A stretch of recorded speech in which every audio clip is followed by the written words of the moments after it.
Now, Leslie McCormick of the Farwell Group, author of Bank on Yourself, Why Every Woman Should Plan to Be Financially Single Even If She's Not, joins us. Good morning, Leslie.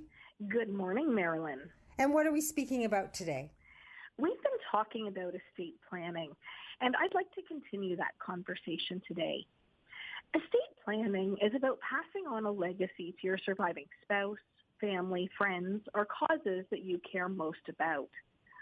Many times, one of the objectives of estate planning is about passing on that legacy as tax efficiently as possible. But sometimes to achieve tax efficiency, there are compromises that need to be made. We have a team of experts that we work with as needed to help clients in their personal circumstances.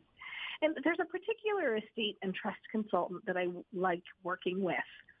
In our discussions with clients, she tries to understand the client's motivators as they work through their estate plan. She finds that there are three drivers or motivators that people have when it comes to structuring their plan. First priority may be tax. For some people, their main motivation is tax, and how they structure their estate plan prioritizes tax savings. Secondly, it might be about protection or control, basically wanting to control assets beyond their lifetime. Sometimes that's controlling how much value can be used, how it stays within a family tree, or for the protection of a beneficiary who may not be able to responsibly manage an inheritance. I should note that it also can be about protection for yourself during your lifetime. And thirdly, it's simplicity. Some people want to keep it simple. Many times there are trade-offs that need to happen, and the estate planning conversation often includes weighing those trade-offs. There isn't a right or wrong answer, but rather, what is your preference? What do you prioritize with each decision? Is it tax, protection, or simplicity? Recently, I talked on this show about the pros and cons of joint accounts. For someone who leans towards wanting to minimize tax, they may choose to name a joint account owner with rights of survivorship. By naming a joint account owner, they avoid probate. That makes sense from a tax perspective. However, upon discussion about what a joint account owner can do from the moment they become joint owner, such as having full access to funds in the account, that person's creditors may gain access, or a marital breakdown causes some sort of claim to be made on the account. Suddenly, protection may outrank tax. For me personally, as much as I would like my estate plan to be fairly straightforward and would ideally prioritize simplicity, I have two minor children. If something should happen to my husband and I wouldn't want them to gain control of the funds at the age of 18.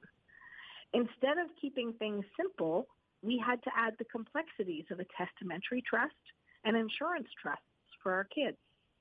We traded simplicity for protection.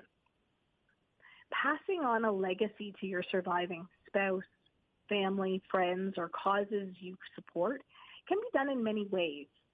It comes down to your priorities.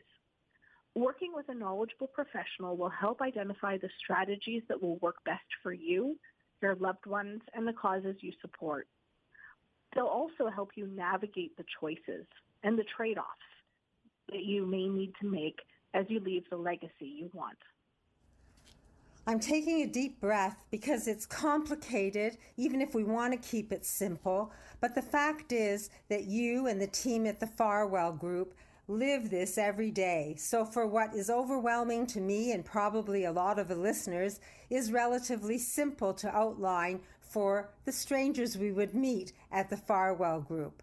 I suggest anyone who, like me, is taking a deep breath and wants to find out more about estate planning and how it would best serve us, the best thing to do would be to call the Farwell Group for a no-obligation consultation. The phone number, 416-863-7501. That's 416-863-7501.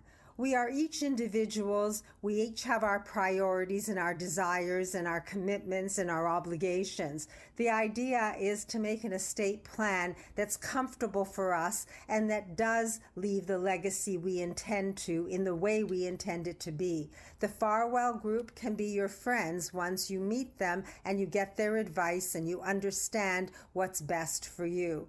Leslie, thank you, and I look forward to learning more from you next time. Thank you, Marilyn.